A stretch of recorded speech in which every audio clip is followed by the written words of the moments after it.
A very good morning to all students. In the last session, we have completed till exercise 13.1, question number 7. Okay. I hope you all have done your homework and the worksheet given by us. Yes. So, now let us start with question number 8 of exercise 13.1. Question number 8. In this question also we need to compare the numbers. But for comparison we need the simple numbers. Yes. So that only we can compare the numbers. लेकिन यहाँ पर क्या बताया है हमको exponential forms दिए हुए हैं. जो भी नंबर्स दिए उसके एक्सपोनेंशियल फॉर्म है तो first of all we need to convert them into the simplest form and after that we can compare the numbers. So let us start with our first sum.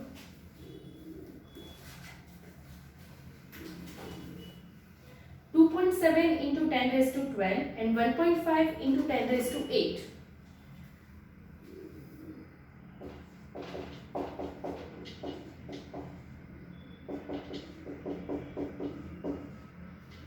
So here these two numbers are given.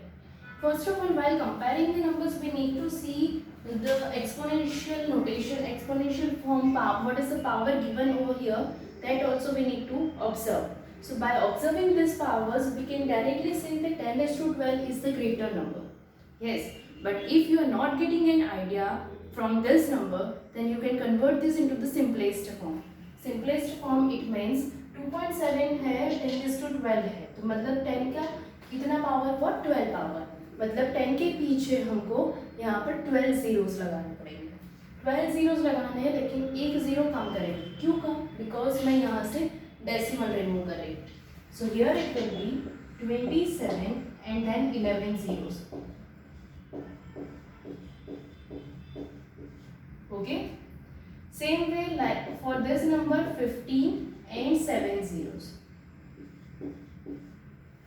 Now by comparing these two numbers, these two simplest forms, you can see that this number is the greater number.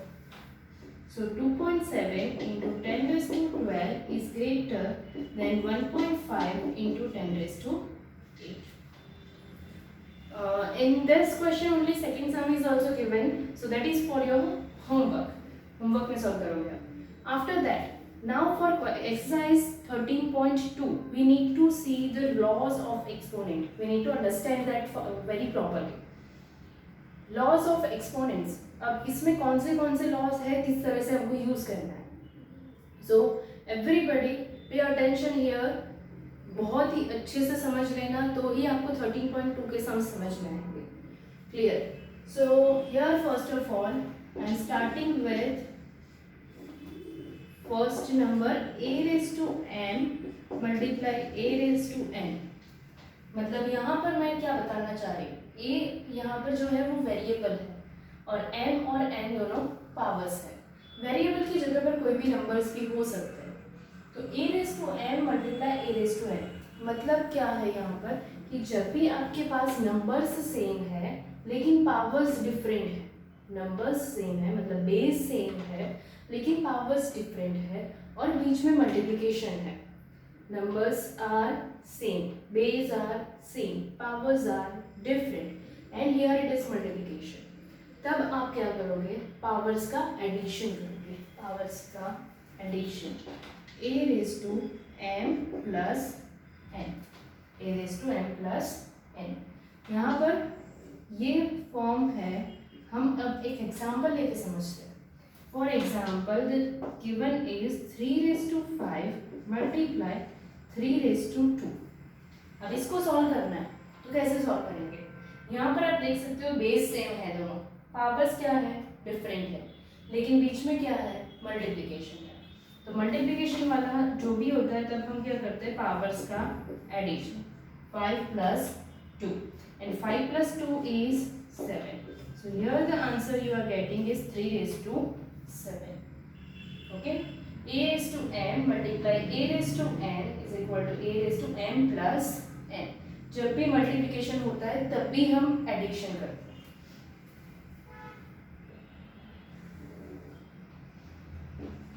Second number जो है a⁻m divided by a⁻n। Multiplication की जगह पर division, base same powers different, बीच में आएगा division, तब क्या करेंगे? ऑब्वियसली सब्ट्रैक्शन करेंगे। Yes, a⁻m minus n, subtraction.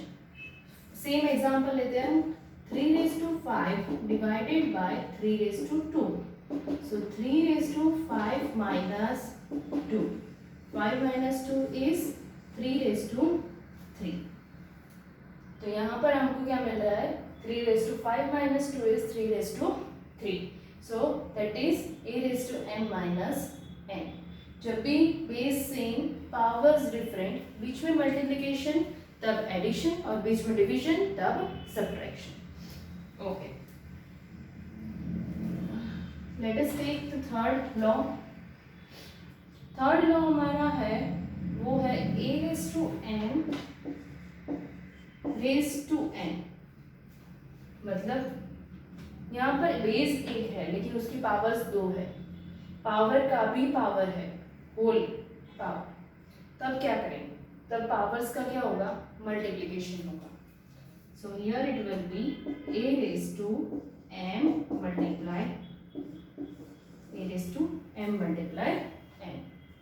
जैसे कोई एग्जांपल है 3/5/2, so 3/5 multiply 2 and that is 3/10। Powers का मल्टीप्लिकेशन, पावर के ऊपर पावर है तब पावर्स का मल्टीप्लिकेशन होता है। ओके, थर्ड नंबर देखा। अब फोर्थ, पावर्स के ऊपर पावर्स होते हैं तब मल्टीप्लिकेशन करते हैं, वो हमने देख लिया। अब जब भी कुछ इस तरह से है a⁻m into b⁻m, तब क्या होगा? मतलब यहाँ पर क्या हुआ?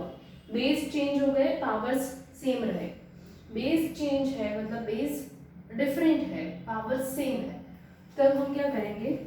बेस का multiplication, a into b⁻n, base का मल्टीप्लिकेशन होगा।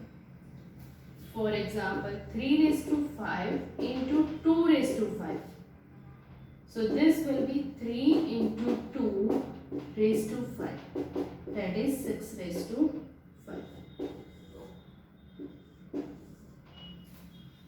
मतलब जब भी बेस सेम होता है और पावर डिफरेंट होता है तो बेस का मल्टीप्लिकेशन, जब बेस सेम और पावर्स डिफरेंट तब पावर्स का मल्टीप्लिकेशन, और बेस डिफरेंट और पावर्स सेम तब बेस का मल्टीप्लिकेशन होता है। Okay, now if it is given like ab⁻n, मतलब यहाँ पर बेस में जो है वो 2 नंबर्स दिए हैं लेकिन पावर्स में एक ही नंबर, लेकिन वो ब्रैकेट के ऊपर दिया है, मतलब वो दोनों को मिलेगा पावर, ये जो है दोनों को मिलेगा a⁻m b⁻m। मतलब क्या हुआ? यहाँ पर कोई भी एक क्लास में 2 बच्चे यहाँ पर बैठे हैं और कोई यहाँ पर ऊपर उसको चॉकलेट मिले, मतलब चॉकलेट क्या आधी एक ही को मिलेगी? नो, चॉकलेट दोनों को मिलेगी। हाफ हाफ होगी तो हाफ हाफ, 2 होगी तो 2 मिलेगी, मतलब चॉकलेट्स दोनों को मिलने चाहिए। वैसे ही यहाँ पर पावर्स भी दोनों को मिलने चाहिए। Same way if it is a/b⁻n, division में है तो भी सेम होगा, a⁻m अपॉन b⁻n, दोनों को ही पावर मिलेगा। पावर क्या है? दोनों को ही मिलेगा। Okay, a/b⁻m, a⁻m upon b⁻m। This one, seventh, the very important and that is a very frequently used law, a⁻0, मतलब कोई भी बेस है उसका पावर 0 तो उसका वैल्यू क्या होता है? 1। कोई भी बेस का पावर 0 होता है तो उसका वैल्यू आएगा 1। तो यहाँ पर ये सारे लॉज जो है वो सारे लॉज आपको अच्छे से याद करना है। Okay, wait a minute.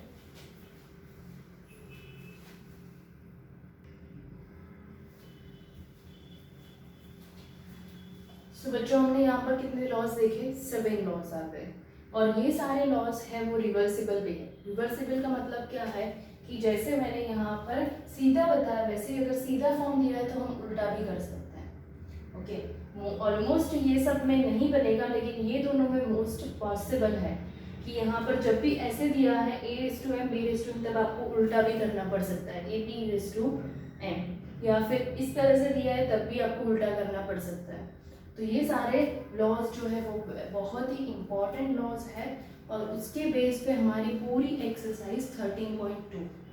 Again I am explaining you one time so that it will be clear in your mind. Here first law is a/m into a/n. Base same, powers different. Powers are m and n, base a same है दोनों में। जब भी powers different होते हैं base same होता है और बीच में मल्टीप्लिकेशन दिया है, बीच में मल्टीप्लिकेशन है, तब आप क्या करोगे, एडिशन करोगे। एडिशन किसका होगा, पावर्स का होगा, बेस का नहीं होगा, पावर्स का एडिशन। बेस एक ही बार लिखेंगे। ओके, एग्जाम्पल हमने देखा यहाँ पर 3 दोनों में सेम है, 5 and 2 ये दोनों पावर्स है, बीच में मल्टीप्लिकेशन है तो पावर्स का क्या किया मैंने, एडिशन किया। 5 + 2 = 7। Second, a/m divided by a/n। Same है हमारे पास सब कुछ पहले लॉ की जैसा ही है, सारे बेस सेम है, पावर्स डिफरेंट है, लेकिन बीच में डिवीजन, डिवीजन कन्वर्ट होता है सब्ट्रैक्शन में, तो यहाँ पर पावर्स का सब्ट्रैक्शन होगा। 3/5 डिवाइडेड बाय 3/2। यहाँ पर powers 5 and 2 we will subtract 5 - 2, so it will be 3/3। Third number है a/m/n, मतलब कोई भी एक बेस जो दिया है उसके दो पावर्स दिए, पहले तो ब्रैकेट के अंदर भी है और ब्रैकेट के बाहर भी है। दो पावर्स जब होते एक बेस के दो पावर्स, तब हम क्या करते हैं, पावर्स का मल्टीप्लिकेशन। 3/5/2, तो 5 और 2 दो पावर्स है, तो 5 और 2 का क्या किया, multiplication. 5 × 2 will be 10। Fourth number है a/m into b/m, मतलब यहाँ पर बेस डिफरेंट हो गए लेकिन पावर्स सेम रहे। जब भी बेस डिफरेंट हो जाते हैं तब हम क्या करते हैं, पावर्स को एज इट इज रखते हैं और बेस का मल्टीप्लिकेशन कर देते हैं। ओके, बेस का मल्टीप्लिकेशन हो जाता है a into b/m, पावर एक ही बार लिखेंगे। 3/5 into 2/5, मतलब 3 and 2 both are different but 5 power is the same, so 3 into 2 is 6/5। a into b/m, bracket के अंदर जितने भी नंबर्स हैं उसको सबको पावर मिलता है, वो हमेशा याद रखने का, मल्टीप्लाई हो डिवाइड हो, तो आपके 5 और 6 दोनों लॉस इजी हो जाएंगे।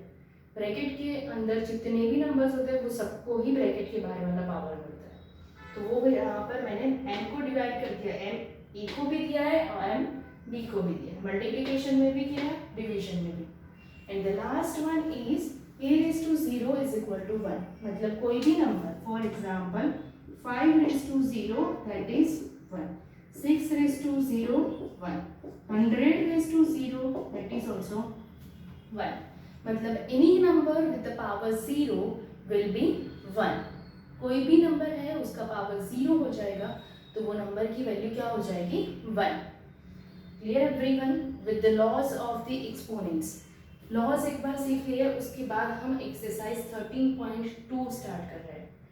Okay, so you all should be clear with this.